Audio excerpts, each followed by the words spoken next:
Ah, c'est qu'à le dire. Alors, on va traverser l'Atlantique maintenant, C'est Jean, ça, comme ça, avec on un sait autre par cœur. grand penseur, c'est Claude Lévi-Strauss, qu'on Mmh. connaît, avec un livre qui revient sur la genèse de Triste Tropique. C'est l'ouvrage le plus connu qui a popularisé l'anthropologie.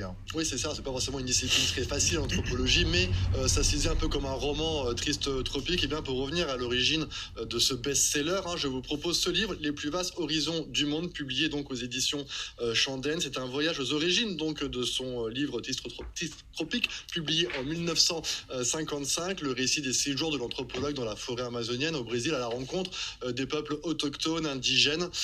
Il y a dans ce livre une série de photos, de textes inédits qui n'ont jamais été publiés en France. Alors, ils avaient été publiés entre 1935 et 1942 au Brésil en portugais, mais ils sont donc publiés pour la première fois en français et chez nous. C'est passionnant parce qu'on retrouve la volonté de Lévi-Strauss de prendre le large, de s'ouvrir aux autres cultures, de s'ouvrir aux autres. Il faut rappeler quand même que Lévi-Strauss avait été élu en France le plus grand penseur du XXe siècle. On termine avec les éditions Relief, Jean, qui publient leur tout dernier numéro. C'est